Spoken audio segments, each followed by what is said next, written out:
Hi, Tammy. Good evening to you. Good evening. How are you? Well, good morning to you, actually. I shouldn't say good evening because it's your morning. So I'm doing well. Wow. Thank you so much for saying yes to be interviewed today. For our listeners, my name is Nicolette. I am the creator for the podcast titled You're Worthless. Read that again. The juxtaposition of your very soul. First off, I'd like to say thank you very much for saying yes to be interviewed today and for sharing your insights beforehand before we start this interview. Now, I would like to read a bit of your introduction for our listeners, and then we can get right into our conversation. Okay. So, hey everyone, we have Tammy Cox here with us, a dedicated transformational coach with a passion for helping women save their marriage. With a unique focus on inner child healing, Tammy dives deep into the root causes of the marriage breakdown, guiding her clients on a transformative journey towards rekindling the flame of love. Tammy's own life journey was marked by significant childhood wounds, leading her to a critical crossroads where she felt she had only two choices: surrender to despair or embark on a path of healing. She chose the latter, embarking on an inspiring voyage of self-discovery that ultimately shaped her into the coach she is today. So much to unpack. For our listeners, why are we so fired up right now? It's because we have already started our conversation and now we're just going to continue. And I have an intense personality. So sometimes there's no what are you? There's no Aries? gray. No, I'm a Taurus sun, but I have a Scorpio ascending. That's what I learned is so when I hear people, you kind of give that a vibe. Yes. So a lot of people that app I was telling you about, it was telling me how I have a very intense personality and that some people are put off by my absolute it's just so intense. Yes. It was something I hated all my life about myself, because it was negative feedback I'd hear from people, but it was almost something that I can't help almost, or if I dimmed my light, if I really tried to subdue myself, I would make myself so miserable. Exactly. Mm-hmm. And Taurus and Scorpio is actually the opposite of each other. So it's you're going to embody the two sides. Yeah. Oh, that makes sense. Yes. And then I'm a Scorpio sun. So my sister's a Virgo. So she's like, Nick, after I think about 1 hour, she'll be like, enough. I cannot see you for the next week. Let me recharge. And why is that? Is it because she tends to surface? No, she says that I'm very in her face, I'm very there. It's how do I say that? I take up a lot of space and I take up a lot of energy. I don't know. It's just because I'm very I'm very expressive. See, that's what I try to get my clients to do. Take up more energy, take up more space, be unapologetically them. I'd say, don't you dare see that as any sort of negative. Yay! I got some confirmation today. Because I was feeling, to be honest, Tammy, I was feeling a little bit down this past few days. Even today, I'm like, okay, interview. This is what I want to do. Let's go.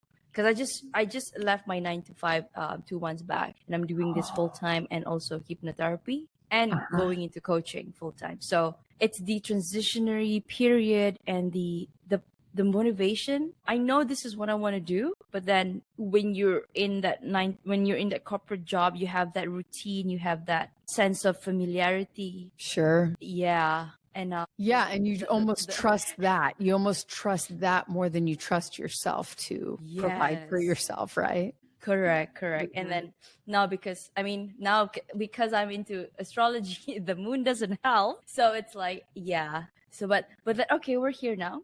Can you share with us, Tammy? We are here now. Look at us. Yeah, look at us. What was it like growing up as Tammy Cox? What was it like? Well, it was kind of, should I guard my mouth against cursing? Because I tend to get a little Scorpio. Please express yourself. Hashtag authentic. Hashtag unapologetically you. Okay. So it was pretty fucked up, to be quite honest. I laugh about it now, but the childhood trauma that I went through very young was, it's kind of mind blowing when I talk about it. I tell people and they go like this, their face goes, And because I've worked through a lot of it, I could see it. I've neutralized a lot of my trauma. So if you think about neutralizing trauma, it's like taking the emotion out of it. So if you watch something, right, and you have an emotional tag on it, it can like pull on you, right? So our traumas, when we go back to them, a lot of times if we haven't healed them, it could be like the heaviness of it hits us right away. But I've neutralized them so I could talk about it in a way that most people, they might find it shocking. So just coming, like I grew up in a very abusive home. And there was a lot of like religious trauma as well as like control. And I wasn't allowed to think for myself. And if I tried to, it came up against, violence, right? And so I had a very abusive father who then died when I was 11 of AIDS, which opened up a whole bunch of shit, right?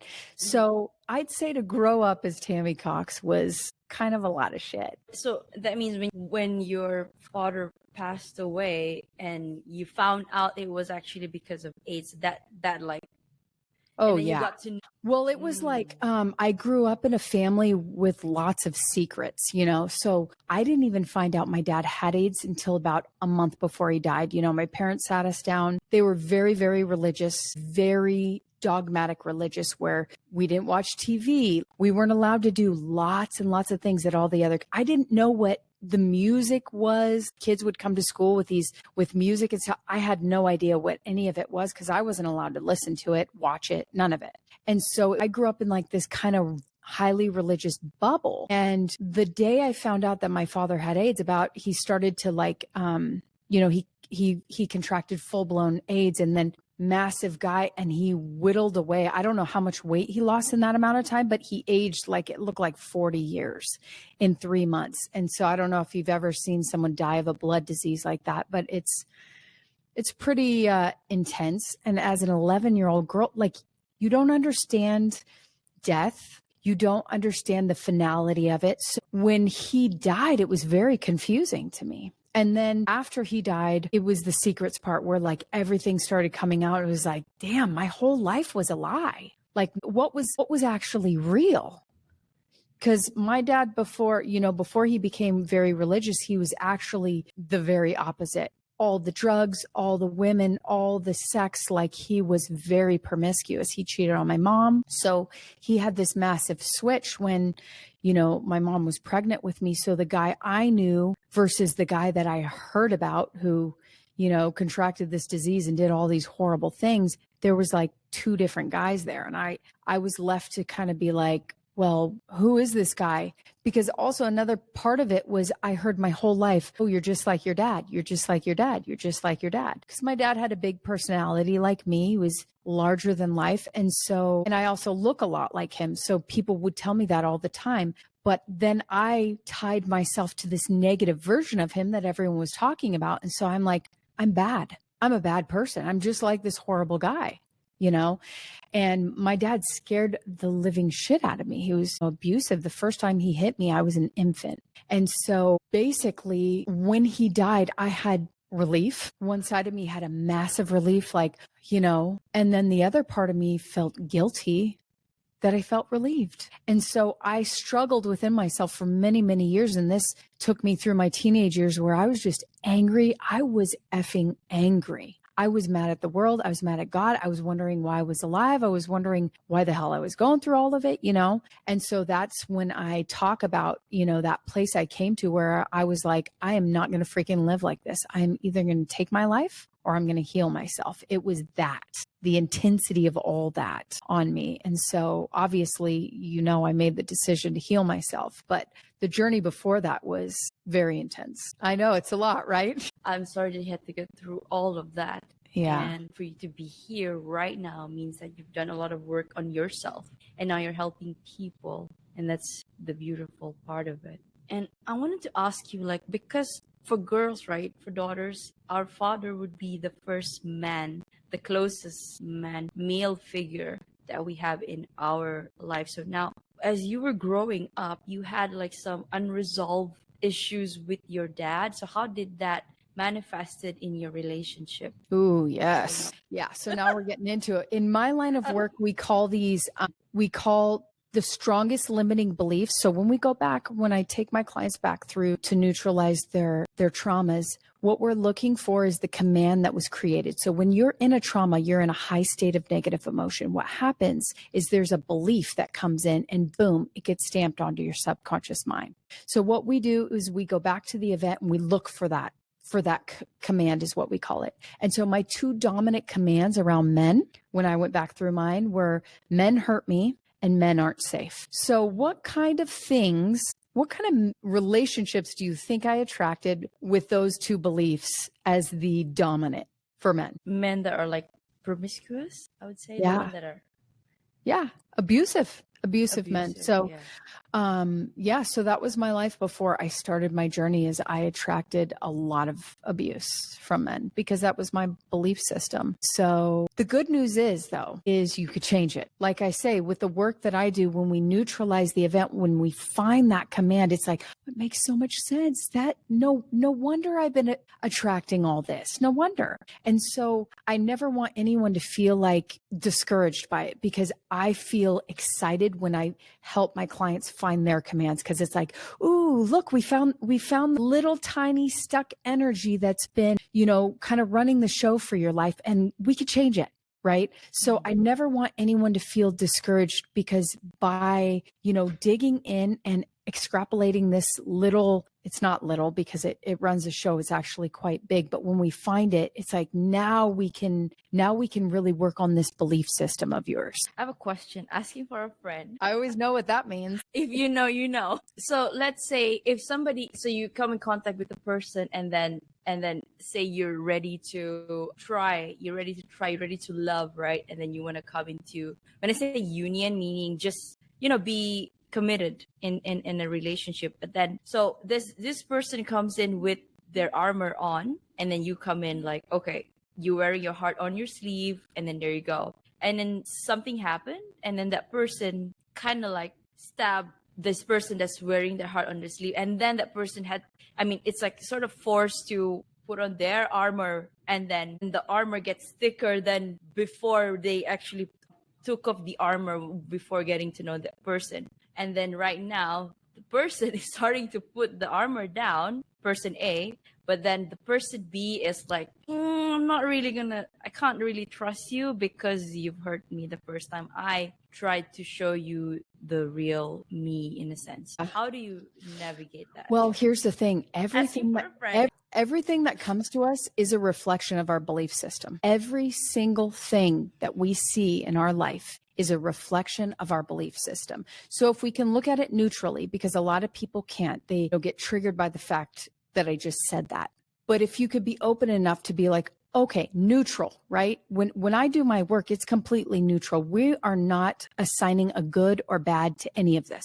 These are just beliefs, and beliefs are changeable. After all, a belief is just a thought you keep thinking, right? You think it long enough, it gets stamped on there, it becomes part of your hard drive. But essentially, it's a thought you just keep thinking. So when there is any sort of a pattern, we go, okay, time to get out our little microscope.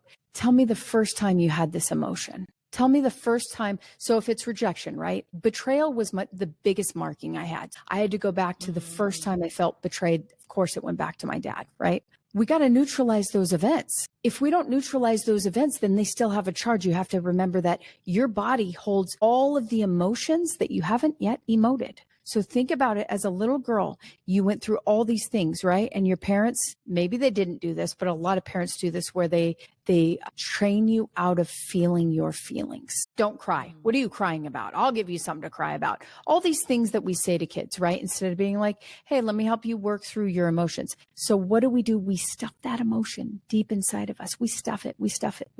And pretty soon we are just all filled with negative emotion. We got to get that out. We got to get those emotions out. So basically, I could take that. If you wanted to do a full-on session, we could take that back to where it started, find the root cause of where that pattern began, and we could neutralize it, and then that pattern would totally dissolve. But basically, you're attracting him for a reason, right? Mm-hmm. So let me just tell you about my process before you're like, oh, this pattern. So even though I had worked on myself before my husband, I had not even scraped the surface. Once I became a wife to my husband and then I became a mom, all of my triggers started to alarm, just go off, right? I was not okay. And my husband and I, for many, many years, which is why I do what I do, I focus on marriage. But my husband and I, we were not okay. I would trigger him. He would trigger me. His father also died when he was young. We had many of the very similar wounds. His was not as severe as mine, but we had a lot of similar wounds. So what happened was we just were an effed up couple for a lot of years. And when it hit a real turbulence was when I started the trauma work, because my marriage was failing, And so I started doing the trauma work and working on myself. And when I healed my wounds, we transformed together. Because think about it. Here I was no longer arguing with him. I was no longer offended by every little thing that he said. I was no longer feeling, because my biggest commands are, I'm unlovable and I'm not important. And so when I was able to neutralize those commands, all of a sudden my husband wasn't the bad guy anymore. He was not the vicious like monster I had made him out to be. He was just, because I took total responsibility for what I had created.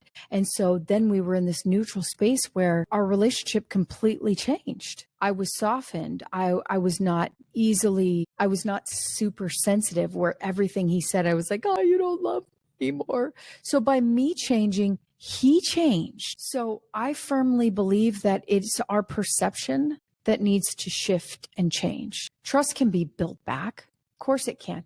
But the thing is, you have to ask yourself, why does it have to be that person anyway? A lot of times the reason why it has to be that person is because the person feels like no one else will take me, right?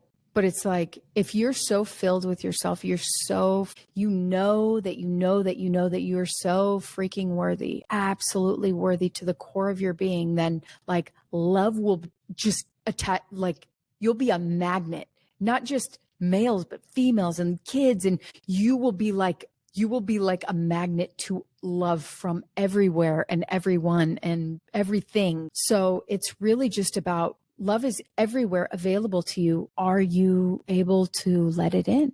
And what I found for myself is my walls, even with my husband, after many, many years, my walls were so high, I could not let him in. I could not trust another human being, because the two people that were supposed to protect me in this world didn't. And so I felt like there was no one that I could ever let in. And when I just chose to trust, chose to just break down those walls, I could finally allow his love in. And it was always available for me. I think I know how to navigate. I shall tell that friend. Better yet, send your friend the video. Yeah.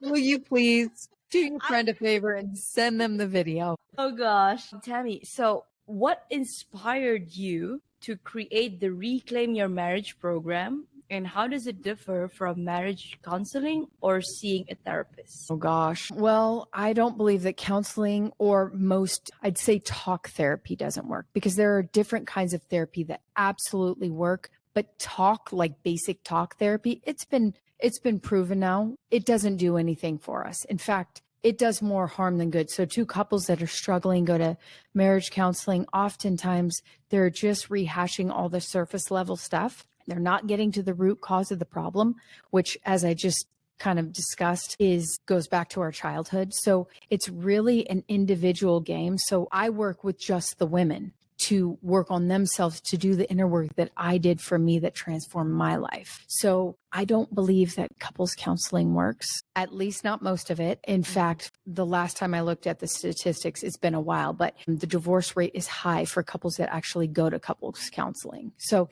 it just doesn't work. The only thing you did with my divorce, and no, it's like, didn't work out for you. Like, no, it accelerated the divorce. Yeah, it is good for that. It's really good for that. Yeah, if you don't want to waste any time. Exactly. You're in the position like, okay, I think I really know what I want to do. So I guess sometimes you're at the crossroad. Should I leave? Should I stay? Right. But then when you sit there and then you talk to that person and there's another person mediating, I'm like, no, I know what I want. Yeah. Yeah. And truthfully, not that we're ever going to be healed before we find the love of our life, if that's kind of how the way you think. it's like to start your healing journey would be great before you get into a relationship, but your healing journey is never ending. It is never going to stop. So it's like if you're waiting to be healed fully, forget about it. So it's actually, I think that relationships are actually the catalyst for healing, because it's like you are in the reason why I work with marriage is because it's the most intimate relationship we can have as humans. So you share a home together, you share a life together, you share a room together, you share a bed together, you share finances, you share everything. You can't get any closer than that. And so it is the hardest spiritual practice out there. So it is good when it's good, and it is awful. It is horrible when it's not good. So yeah, it's a spiritual practice. That's how I look at it. It is not, it can be bliss when you can really like let things go, live in the moment. If you can detach yourself from the negative past, you can absolutely live in love all the time, but it cannot be contingent on your circumstances. If it is contingent on your circumstances, then you will be a conditional lover all your life instead of just choosing to be happy because you deserve to be happy all the time. And it doesn't matter if your spouse is happy or not. When me and my husband are in a bad mood, it's like, I'll take a time out. Like, I don't want to put him in my crap, and I don't want him to put me in his crap, but it's not about me. That's about you. Go, so it just gets to be about us and ourselves. Okay. I knew it. I needed to get on this interview. I know what. Okay. I'll tell that friend. Tell your Tammy, friend. so how can women rekindle intimacy in their marriages when their spouses are not actively participating in the process? When think about our beingness, right?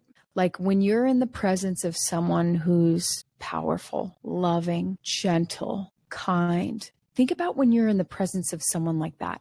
Does it rub off on you? Absolutely, it does. We know that because we know that we become like the 5 people we hang out with the most. So imagine the person you hang out with more than anyone else, and they're just filled with love, and they're filled with compassion and gentleness towards you, and they're streaming that towards you. That will change you. And so that's why it really only takes one in a partnership to change the entire dynamic. Think about it. All of a sudden, my husband and I went from like yelling at each other, blaming each other, like, you horrible person. And I just stopped doing that. I'm like, nope, I take all responsibility. You are no longer responsible for making me happy. I had it all wrong. That was always my job. So you are forever off the hook, forever making me happy, because I now know that is an internal job, and I choose to be happy because I get to be happy, because I deserve to be happy, because I choose to be happy. And so when you come in with that energy, it's like, what can the other person say? It just changes everything. You can't not change the other person. But I always say, he who has the strongest energy always wins. So if you don't hold that energy strong, because a lot of times the women I work with, they have given all their power away to their husband for many, many years. And so I have to work with them on building that up to where they are the strongest will in the room. Because if he's a full-on, controlling narcissist, we got to raise her up to that level. So they're here. And sometimes that could be very daunting for them because they've made themselves so little, not important, small, quiet. So it can be quite challenging for her. But I'm telling her, like, if you don't do it here, the next relationship will come and you'll be working on it there. And then the next one, and then the next one. So we got to be the energy. We have to embody what it is that we want from the other person. So if I want love, I got to be the love. If I want joy, I got to be the joy. If I want freedom, I got to be that. I can't wait for someone else to save me from the shit I created for myself. Like, I'm choosing all this. So how about I pick again? What are the examples of women giving their power to their spouses? They don't speak up for themselves. Their husband has inappropriate behavior in their eyes and they don't say anything. They allow him to do this, this, and that. And they say, oh, I don't really like it. Okay, well, what have you done to change it? And they don't really do much. So they just become kind of doormats, allow him to walk all over her, do what he wants. And she sort of doesn't do much about it. That's the biggest thing that I see. Or another big one is that they don't really know what they want. They don't like his behavior, but they don't really know what they actually want. So they just kind of like put up with shit. It's kind of the same thing, but that's the biggest one I see with my clients is they learn these roles in a marriage that the woman is the lesser. And so she just becomes the submissive one and does that long enough to where the power is very uneven and it's hard. It's more challenging for her to get back in that equal partnership again, if it's even existed, you know, because some of them are pretty severe narcissists. But my goal for them is, yes, ultimately I'd love to save the marriage, but I also recognize the fact that not all marriages are savable or should be savable. If there is any sort of abuse, I am not trying to play with that. Not playing with that at all. If I've gotten on calls with people where they're talking about physical stuff that he's doing to her or, violently screaming in her face or like, that's just an extreme that I kind of won't play with. I just won't because her dynamic, she needs a lot more work than just balancing out the energy. She should not be attempting to make that marriage work. Yeah. So it just depends on the imbalance and how extreme it is. So let's say it's the less severe ones that when you speak to the woman and then you see that, okay, the dynamics of the relationship can be changed and can be saved. So like, how do you help them get back to their, I don't know, what do you call that, frequency to stand on the same par with the spouse, with the men? And then what are the examples of how the men will interact with the spouses once they see like these changes in their wives? Like, she's different. Mm-hmm. Do they stay or do they leave? Or, cause people, men can be egotistical in that sense. Mm-hmm. So the first thing I do when I'm working with a woman is I'm neutralizing her traumas. So I'm pulling out, those negative stuck emotions within her. And once that happens, the change is very fast. Basically, it's the same thing when you understand why you're doing it. So if I simply asked her, why do you think it's okay for him to treat you like this? She's always going to have a story for me. And it's always going to go back to a traumatic event from her childhood, always. If she can't grasp it in that moment, we'll get to it later on down the road, because I typically work with my clients for at least 12 weeks. So we'll reach it at some point, but there is a reason why she's putting up with that behavior. And typically she saw it in her parents. May not have been her mother. It may have been her father. I've had that a few times, but it was one of her parents that had that role in the relationship. She's recreating the pattern because that's all we do. Pattern. We just recreate it. And so we go back to her childhood and we neutralize her events. And by that, when you neutralize the traumatic events, what happens is you can now watch that video. It's like watching a video, but without any judgment on it. It's not bad or good. You could see the wisdom in it because you no longer have the negative charge on it. So you just like play it back. No wonder this and that. Like, so you're allowed, it frees you up to have the wisdom to just see it. Okay, that's why I did this. Makes sense. So you don't get to judge it. You don't get to judge yourself or your parents. You get to forgive them, let it go. But then you also get to see how it created your experience and your marriage relationship. So once we start to neutralize this stuff, then they start to see, I'm not doing this anymore. I'm not doing that. So sometimes he could get angry. Like initially when I went through my healing process, my husband, he got, I think, scared because I was changing up the whole system. No longer did he have someone to like fight with or argue with. He was just like, what are we doing here? I think he was like, scared that everything was going to change. Maybe I was going to leave him or something, but he got really scared. And so there was months where he just was like kind of wigging out a little. And it wasn't until he saw me sort of stabilize into this place of like just peace and freedom. And I think he wanted it. And he was like, I think I need that. But that happens. So he's like panicking because he's like, you're changing the whole system on me. And if he's a controller, because narcissists, they're controllers, they do not feel good when they're not in control. And she's always been under his control. So there will be a period, a lot of times, where he ain't he ain't right. But she feels so good because we got rid of so much shit out of her system that she cares a lot less than she used to. Like, she doesn't care like she used to because she doesn't have the codependency strings. We kind of cut those one by one. Codependency meaning I need you to feel good before I can feel good. Those are kind of cut throughout the process, where it's like, no, we got to be autonomous here. He's responsible for his emotions. You're responsible for yours. No longer can you make his problems your own. No longer. And so, yeah, that's part of the process. Wow. I love, there's so many things going on right now in my head. I see them. Yeah. Yeah. They're swirling. Mine is like racing. Yeah. It became a mini therapy for me, a mini coaching session. Yeah. Glad that we have this on you and your record, friend. so. Yeah. Me and my friend. Okay. No. How does holding on to unforgiveness contribute to the breakdown of a marriage? Yeah, well, just imagine you're taking all the negative past up into the present moment and bringing it into this issue, this present issue you had. Like, I'll bring up one of my dumb ones. You didn't get your clothes in the hamper. You didn't put the toilet seat down. Do you know these little ones that we think that we get so mad about? Why do we get so mad about it? Because it's not just about that. It's about all the shit from the past that we brought up with that. And then we combined it all together into one big snowball. And then we just threw it at them. Like, so it's like when you forgive the past and you say everything up until this moment is gone, it's just now. You could be so very present.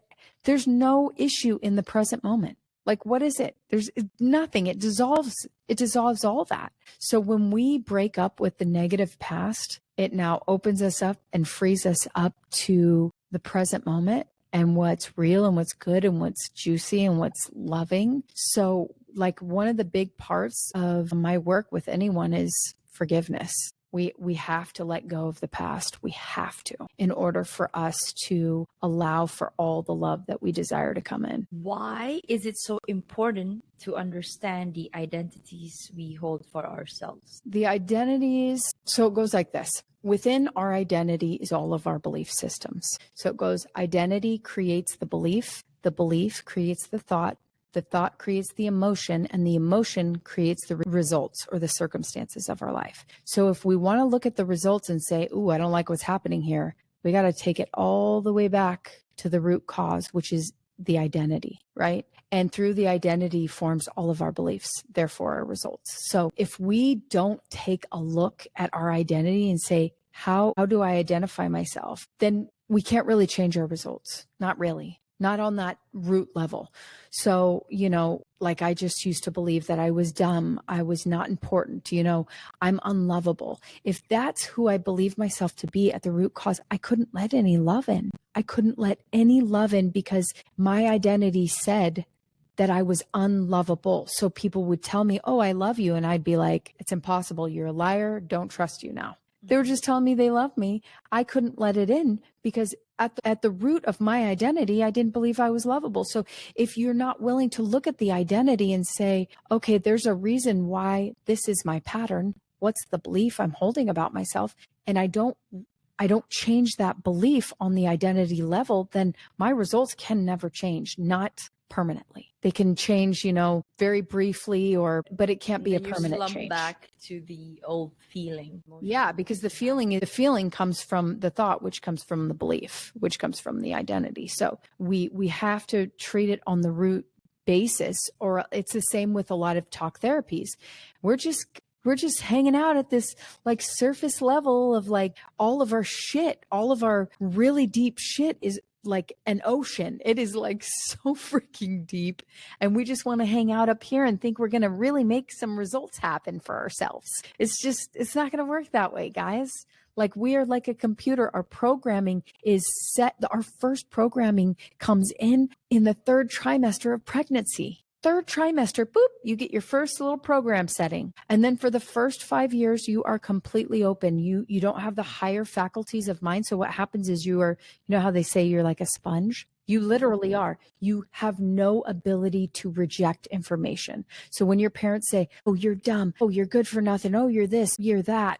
And sometimes it's not so direct. Sometimes it's just, passive aggressive comments they make. We don't have the ability to reject that information. It goes straight down into our subconscious mind, straight down into our programming, into the setting like a computer. And it's just there until we change it.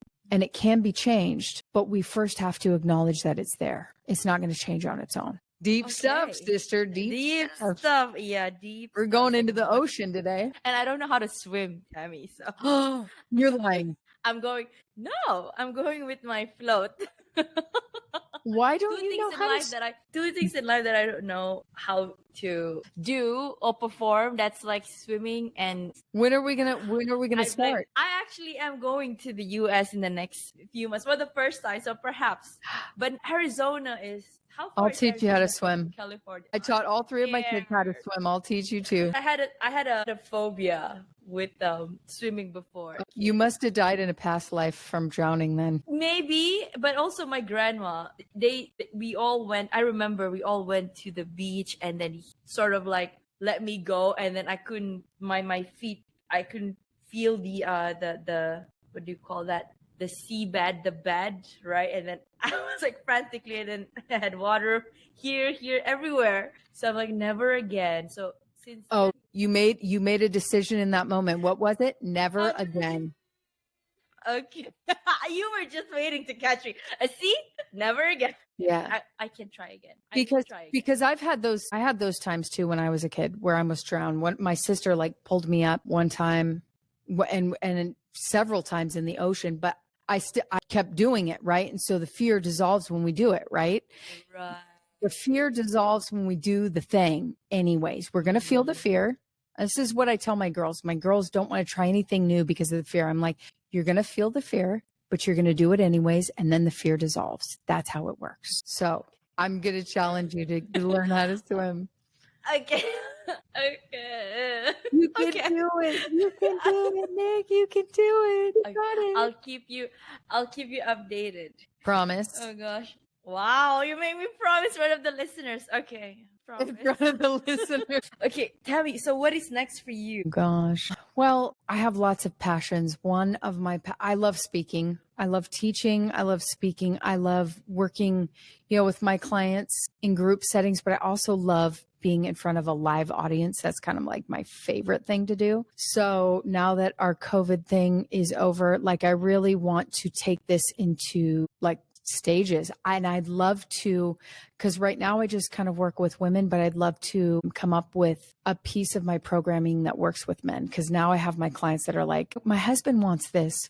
Where's the male version of you? And I'm like, I need to create the male version of me for them. That's where I really want to work on. That's what I want to work on next. I actually had this idea of setting up like a conference sometime next year where I gather all of my guests to come and speak about their expertise and have that as your platform to reach out to as many people as they can, to the appropriate audience. So I think while you're working on that, but I haven't worked out the details just yet, I think it would be great to have you on that. Yeah, that would be wonderful. I'd love it. Yeah. I can feel it. You're gonna be like, people are gonna be like so tuned into you, and they're like, when are we gonna get the next? Are you gonna have like a talk show? Right?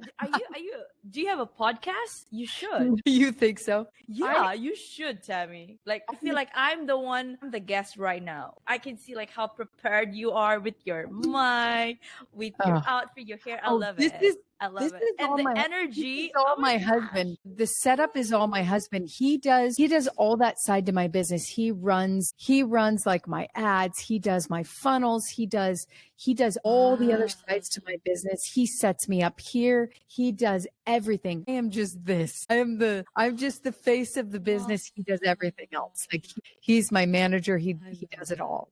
And that's kind of the cool part too, is that we could never have done that before with how toxic we were. Like we have just come so far in our relationship that we can now do this together. It's like, it's such a gift. And that's the testament to healing, to becoming the fullest version of yourself is like, dude, there's like so many gorgeous, everything you want is on the other side of your healing journey. And I say that, but it's not exactly true because like I said, the healing journey is endless. I don't think it's going to happen while we're in these meat suits. So yes, I say it to also include that part. But yeah, I do love speaking. I love teaching, but the parts of like, I love being a guest on a podcast. But when I did try doing my own podcast for a bit and I didn't like it as much, but it was also the format in which I was doing it. I was doing it with a friend and I think the setup was all wrong. I really I don't know. Love teaching this information. And so I love being a guest on podcasts, but I don't know, maybe, who knows? But right now you're perfect the way you are, right? Like I love it. Like Oh, I feel it. so sweet, Nick. Okay, Tammy, my podcast talks a lot about self-worth, right? So I ask every guest on the show, on this show, one question. So specific for them. It's a random question out of all the 10 questions that I have. So question for you, Tammy. Self-worth is often tied to achievements and accomplishments. How can individuals maintain a strong sense of self-worth even during challenging times or when faced with failures? Well, I think that self-worth is something that you're gifted. Your worthiness it just is. Whether you believe it is or not, it just is. You're born, you're alive, which means that all that is needed you to be here in order for it to be all that is, because creation doesn't make mistakes. So if you are here, that's because you are worthy. I don't think there's anything you need to do. I don't believe that there's one thing that you need to do to be worthy. I think that you just are. I believe that to the very core of my being. Like you don't look at a baby that comes into the world and says, look at you, baby. You're not doing anything. You're just sitting there pooping, eating. What are you eating? Sleeping? You unworthy baby. No, we don't. We look at that glowing, blessed, perfect, wonderful new being and we're like, right? That baby doesn't have to do anything. Your worth is not what you do. Your worthiness is just, it just is. It can't not be. If you're here, that means you're freaking worthy. That means all of life needed you for it to be whole. So embrace it. Embrace it every single day. There's nothing you need to do. There's nothing more you need to be. You just are freaking worthy. Accept it. It just is true. Like I hate that people are arguing for their own limitations and why they're not worthy of having this or that. It's like bullshit.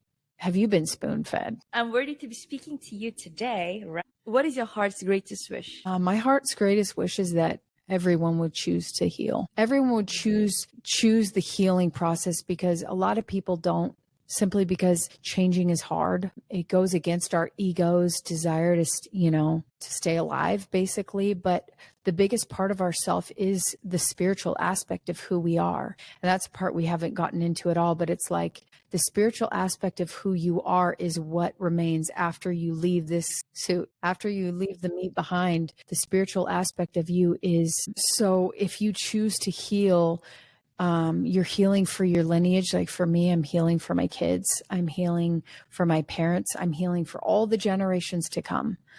Because when one person chooses to heal, it affects the entire world, the entire universe. So it's like, what if we all made the stance to heal? Like, imagine how beautiful this world would be. There'd be no war. There'd be no like blaming. There would be no, like, we would see each and every individual as brothers and sisters in this human existence, because we are that. We are brothers and sisters. We are in it together, and we are all one thing, which is creation. So if we chose to heal, that would just, it would take us up that vibrational scale so fast. That's what I wish. Thank you.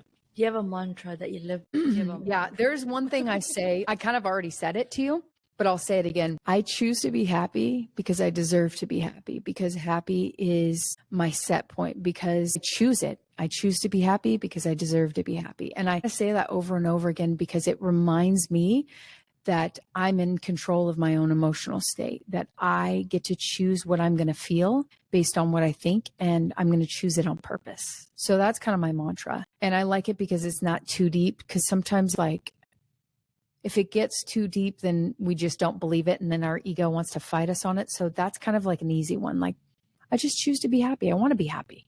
I want to be happy. Yeah, I choose to be happy. I deserve to be happy. I want everyone around me to be happy. I want everyone around me to feel good. What would it take for everyone around me to feel so good that they thrive, that they get everything that they want, that their desires come to them easily? That's how I like to juice myself up in the morning. I love that. I choose to be happy too. Yeah, because you deserve to be. Yeah. Why not? If you could choose any emotional state, why not choose happiness? Is there anything that keeps you up at night, or do you sleep well? I sleep well. If anything keeps me up at night, it means that I had my coffee too late. You know, when you start meditating, you start learn to being absent of thoughts, and you don't really have a problem sleeping anymore. Yeah. We haven't gotten into the spirituality part. I think I would love to have you on for season 2 of my podcast. Season 2, sign me up, girl. Sign me up for season 2. I will. So Tammy, if you could create a quote right now, I know you said it, but maybe this is another one, or if you want to keep it like what you just said. If you could create a quote right now for you to leave to the audience listening and the world as your legacy, what would it be? Quote. My quote would be, you are love, because God is love. You are the temple of the divine itself, which means God within you. You are the embodiment of that which we call God. And sometimes I don't like using that word because it has all these meanings attached to it, but source. You have the source within you. You are the temple of the source.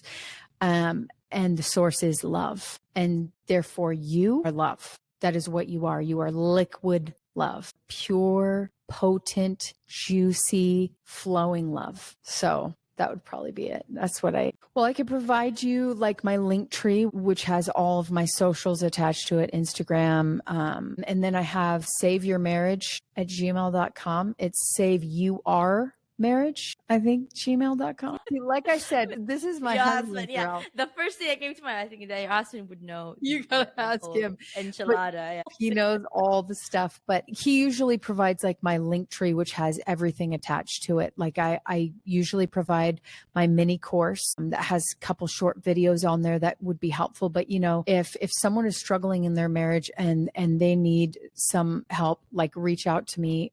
We'll schedule a time one-on-one. I love doing that. So yeah, reach out to me. Don't be shy. And there you have it, guys. You heard it from the person herself, Tammy Cox. Before we close off, Tammy, I'd like to thank you personally for the work that you're doing for the world and for advancing every step of the way despite the challenges, creating trails for those that will come after you. For our listeners, this has been that one podcast with that controversial name, You're Worthless. Read that again. The juxtaposition of your very soul. Now, if you find yourself thinking that you are worthless, you're probably not alone. But more importantly, ask yourself a level deeper. If I'm worthless, then why the heck am I here? It is because your soul have chosen to be here energetically all the way from the ethers. And for that reason itself, you are worthy and you are enough. This has been Tammy Cox, your guest of the day, and Nick Nieras, your host, signing off. Thank you so much, Tammy, for your time. Oh, I enjoyed it so much. Thank you for having me.